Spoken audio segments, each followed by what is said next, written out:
Greetings, everyone, and welcome back to the channel.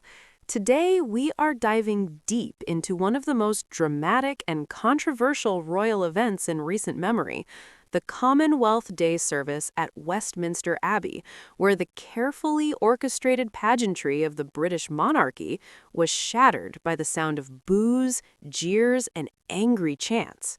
We are going to break this down into two comprehensive parts.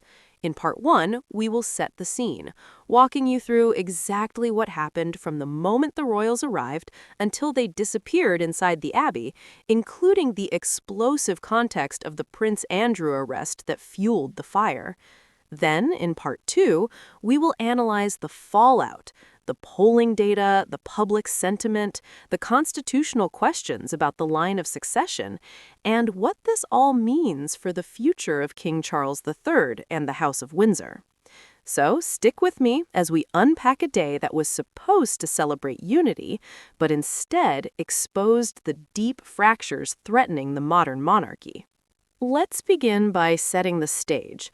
The date was Monday, March 9th, 2026, and all eyes were on Westminster Abbey in London. This was the annual Commonwealth Day service, one of the most significant and symbolic dates in the royal ceremonial calendar. The event is designed to celebrate the 56 member nations of the Commonwealth, a voluntary association of states that the late Queen Elizabeth II held so dear. This year's theme was centered on collaboration and accelerating partnerships, with a program that promised to be a vibrant showcase of global culture, including a world premiere symphony and a ballet Bollywood fusion performance designed to highlight the diversity and youth of the modern Commonwealth. Inside the Abbey, the guest list was a who's who of British political and global diplomatic life. Some 1,800 guests filled the pews, including Prime Minister Sir Keir Starmer, Foreign Secretary Yvette Cooper, and Leader of the Opposition Kemi Badenoch. They were joined by diplomats and high commissioners representing nations from across the globe. Adding a touch of modern British pop culture, former Spice Girl Geri Halliwell Horner, an ambassador for the Royal Commonwealth Society, and dancer Oti Mabuse were present to give addresses and personal reflections. The atmosphere inside was intended to be one of solemn celebration, a moment for the family of nations to look forward. For the royal family, this was a crucial show of strength and continuity. The senior royals arrived in a carefully orchestrated sequence, each car pulling up to the great west door of the Abbey, the traditional entrance for such grand occasions. First came the Duke and Duchess of Gloucester, then Princess Anne, the Princess Royal, accompanied by her husband, Vice Admiral Sir Tim Lawrence. Anne, known for her no-nonsense work ethic, was a reassuring presence of royal duty. But the main arrivals, the ones the world's media had been waiting for, were still to come. Soon, the state cars carrying the Prince and Wales arrived. Catherine, the Princess of Wales, looked every inch the future queen. She dazzled onlookers in a stunning navy blue Catherine Walker dress coat, a designer she has long favored. Royal fashion watchers immediately noted her accessories, a 5-strand pearl necklace that once belonged to the late Queen Elizabeth II. It was a poignant and deliberate tribute to her husband's grandmother, a visual reminder of the lineage and history she now represents. Moments later, King Charles III and Queen Camilla arrived, the king resplendent in his formal wear, ready to deliver a message about the Commonwealth being a force for good in what he has previously described as a fragmented world. But as the doors of those luxury cars opened, the reality of the moment was anything but the dignified welcome they had anticipated. As Prince William stepped out first, followed by the Princess of Wales, the air, which should have been filled with polite applause of well-wishers and the hum of tourists, was pierced by a sharp, unmistakable sound: boos. Loud, sustained booing. And it wasn't just isolated, it was a chorus. As the couple stood on the pavement, adjusting to the scene, the noise grew, mingling with aggressive chanting from a crowd that had gathered not to celebrate, but to condemn. William's reaction was telling. Cameras captured him in a moment of subtle but powerful body language. As the jeers rang out, he was seen calmly and deliberately buttoning his coat. Body language experts would later analyze this gesture as a classic psychological defense mechanism, a way of buttoning up against the storm of negative emotion being directed at him and his family. It was a physical act of bracing for impact. William and Kate, to their immense credit, maintained their composure. They offered polite, practiced smiles to the church officials waiting to greet them and walked steadily inside, refusing to acknowledge the protesters directly, even as the sound followed them. They were quickly followed by King Charles and Queen Camilla, who received a similarly hostile reception. The king, perhaps wisely, opted to focus his attention entirely on greeting the church dignitaries, deliberately turning his back to the crowd to avoid giving the protesters the satisfaction of a reaction. So, who were these protesters, and what was fueling their fury? The demonstration was organized and led by The Republic, the UK's leading anti-monarchy campaign group. For years, they have been a familiar presence at major royal events, advocating for an elected head of state. But on this day, their protest had a specific, highly charged, and timely target that gave their usual slogans a new and potent venom. The crowd was armed with bright yellow placards that made their message impossible to ignore or dismiss. You had the standard calls, "Not my king," "Abolish the monarchy," and "Down with crown." But intermingled with these were far more damaging and specific chants. Placards asked, "What did you know?" And protesters shouted directly at the royal cars, "Charles, what do you know?" This was the line that cut deepest, the accusation that turned a general protest against an institution into a direct indictment of the king himself. This was not a small fringe gathering that could be easily ignored by the broadcasters or politely overlooked by the palace.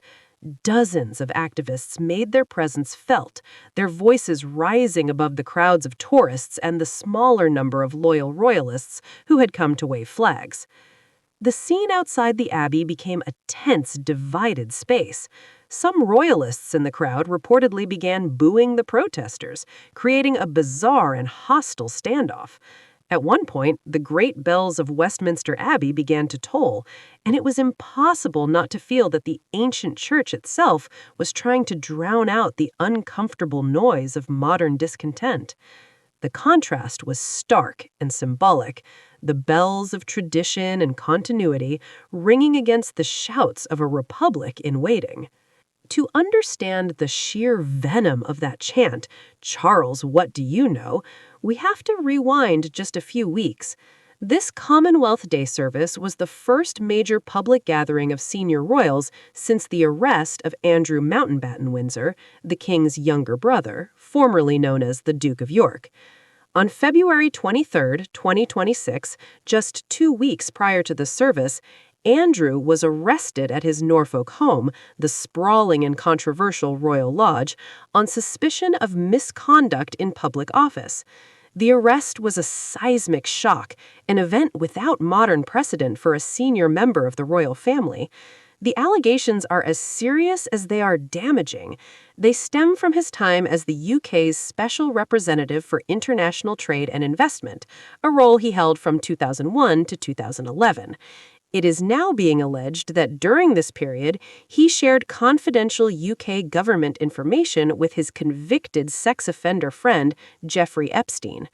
The arrest followed the release of 3 million pages by the U.S. Department of Justice related to the Epstein files. These so-called Epstein files reignited and deepened scrutiny of Andrew's long-denied and disastrous friendship with Epstein. The central question now being asked by the police, the media, and crucially, the public, is one of complicity. Who knew, what, and when? The chant, "Charles, what do you know?" implies a widespread belief, or at least a suspicion, that the king and other senior royals were aware of Andrew's activities or the true nature of his associations with Epstein long before the scandal erupted into the public domain.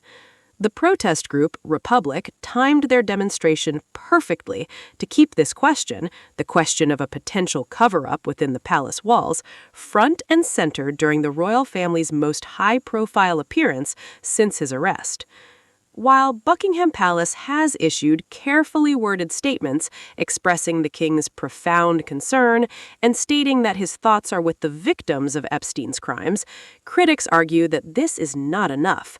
They want answers about what the family knew, and the sight of the king arriving at a celebratory service just weeks after his brother's arrest felt to many like business as usual, a tone-deaf return to pomp and circumstance while a storm of questions raged unanswered. While the boos echoed outside, inside the service continued.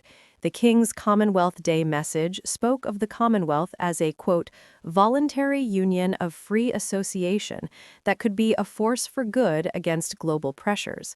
He highlighted trade potential and the importance of young people.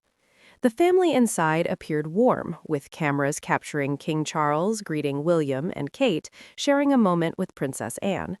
But this display could not mask the data of discontent. The boos were the audible representation of what opinion polls have been showing. The monarchy's popularity is under strain due to the Andrew effect. You mentioned a current popularity poll at 48%, with other data suggesting it could be as low as 45%. While search results don't show a single poll at exactly that figure on this day, they paint a picture of an institution facing a dissatisfied minority. A YouGov poll from January 2026, taken before Andrew's arrest, showed overall support for the monarchy at 64%. However, 33 to 34% of Britons viewed the institution negatively. That is a significant block, and it is this group that the Republic represents. The poll also showed Andrew Mountbatten Windsor as the least popular royal by a massive margin. Only 3% have a positive view of him, while 90% view him negatively. Prince William has a 77% favorability rating, and Kate follows with 74%. Their composure on the day of the protest, walking through the boos, is reflected in those numbers. The king has a 60% favorability rating. Queen Camilla's popularity has dipped to around 42%, the lowest since March 2021. These numbers explain the protest. The vocal minority that energized one-third of the public is using the Andrew scandal as a rallying cry against the entire institution. They are attempting to link the monarchy's secrecy with the Epstein crimes. Beyond the service, significant constitutional discussions were happening. The scandal has opened the conversation about removing Andrew from the line of succession. King Charles was reportedly set to discuss this with prime ministers of the 14 Commonwealth realms where he is head of state. International pressure is mounting. Canada's Prime Minister Mark Carney called Andrew's actions deplorable and supported his removal. The Prime Ministers of Australia and New Zealand have indicated they would support UK government plans. However, removing someone from the line of succession requires an act of Parliament and the consent of all 16 Commonwealth realms. Currently, Andrew remains 8th in line to the throne. His removal would also affect his daughters, Princesses Beatrice and Eugenie. It is a legal and political minefield. Reports suggest the UK government is waiting for the police investigation to conclude before considering any legislation. This leaves the family in a state of limbo. The Commonwealth Day service of 2026 will be remembered for the boos that greeted the royals at the door. It was a day that encapsulated the state of the modern monarchy. Its two most popular members are viewed favorably by many, and the institution itself still commands majority support. Yet, the Andrew scandal and unanswered questions threaten to undermine it all. The vocal minority has linked republicanism with moral outrage. For King Charles, the challenge is to navigate this crisis. The conversation about Andrew's place in the line of succession is no longer a matter of if, but when. As the bells tolled, they seemed to signal an end to the era where the royal family could ignore difficult questions. As William buttoned his coat and walked inside, it was clear this was a family bracing for a long storm. What happens next depends on the police investigation, Parliament, and whether the silent majority continues to support the Crown or begins to listen to the voices outside. Thank you for watching. If you enjoyed this deep dive, please like and subscribe, and let us know in the comments, do you think the monarchy can weather this storm? We'll see you in the next video.